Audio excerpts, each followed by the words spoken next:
ይሄ የተከበሩ ወራቶች እነማን ናቸው? ወራቶች ቁጥር አላህ ዘንድ በሱ መጽሐፍ 12 ናቸው። ሚንሃ አርባዓቱ ሁሩም ይላል።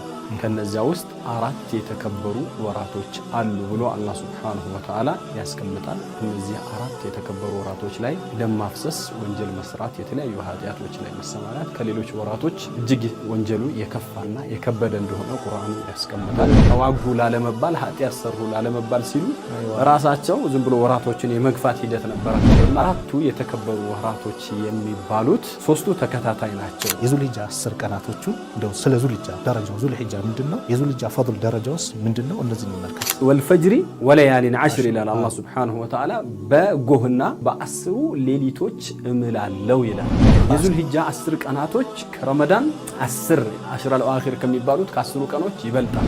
በሌሊት ከሆነ 10ዎቹ የረመዳን ሌሊቶች ይበልጣሉ ለይለቱል ቀድር ስላለበት። በቀን ከሆኑ ግን እነዚህ 10 ቀናቶችን የሚወዳደር የለም ተብሏል። እነዚህ ይሄ ሁሉ ከተባለ ይሄ ሁሉ ቦታ ከተሰጣቸው የሚጠበቅብን ነገር ምን አለ? እነዚህ በላጭ የሆኑ ሌሊቶችም ሆነ ቀናቶች ላይ ብዙ የሚሰሩ አያሌ መልካም ስራዎች አሉ። ማንኛውም ኸይር ስራ ሁሉ መስራት። ምክንያቱም በእነዚህ ቀናቶች የሚሰራ ስራ ከየትኛውም ቀን በሁሉ በላጭ ነው ብለው ነቢያችን አስቀምጧል። ወለል ጂሃዱ ፊ ሰቢልላህ ተብሎ ከጂሃድ ፊ ሰቢልላህ ይበልጣሉ ሲሏቸው